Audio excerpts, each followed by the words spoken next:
Дайынсыз жоголгон кыргызстандык жарандын сөөгү Москвадан табылды. Бул туурасында Ички иштер министрлиги билдирди. Ысык көл облусунун 21 жаштагы тургуну 2017-жылы Москвага иштегени кетип, ошол бойдон дайынсыз болуп жаткан. Ал акыркы жолу байланышка 2018-жылдын апрель айынын башында чыккан. Туугандары тарабынан көрүлгөн өз алдынча издөө иш-чаралары эч кандай жыйынтык берген эмес. Өткөн жылдын 12 апрелинде Москва шаарынын Измайловск паркында азиат түспөлүндөгү эркек адамдын зомбулук белгилери жок өзүн өзү өлтүргөн сөөгү табылып, тиешелүү экспертиза жүргүзүлгөн. Белгисиз адамдын өздүгү такталып, ал туугандары дайынсыз жоголду деп эсептешкен 21 жаштагы Ысык көл облусунун тургуну болуп чыкты. 2018-жылдын июнь айынын ортосунда эч ким издөөгө албагандыктан мамлекеттин эсебинен ал жерге берилген.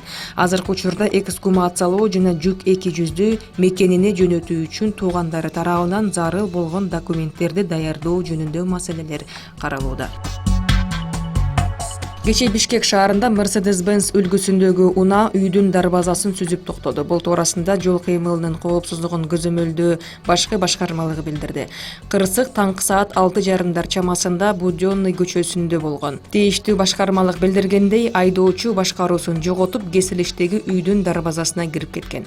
Жабырлануучулар катталган жок, айдоочуга жана үй ээсине материалдык чыгым келтирилген.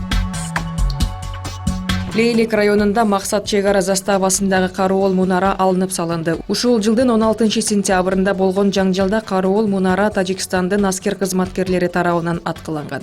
Мамлекеттик чек ара кызматынын төрагасы Уларбек Шаршеев жаңжалдын себеби тууралуу суроолорго жооп берип жатып, мунара 2014-жылдан бери тургандыгын билдирген. Тилекке каршы мунара аткылоонун жыйынтыгында жараксыз болуп калган. Аны колдонууга мүмкүн эмес деп, ал алынып салынат деп билдирген.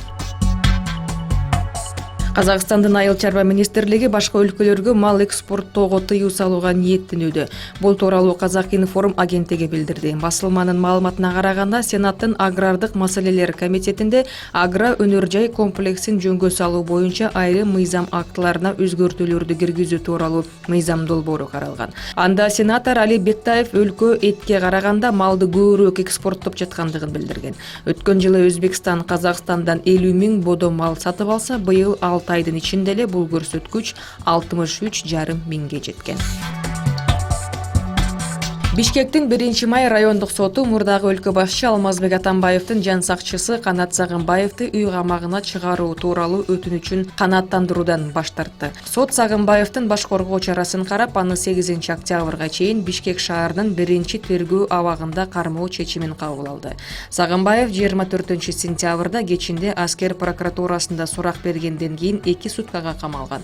Улуттук коопсуздук боюнча мамлекеттик комитеттин 9-башкармалыгынын кызматкери Канат Сагынбаев Атамбаевдин жеке жан сакчысы катары иштеп келген.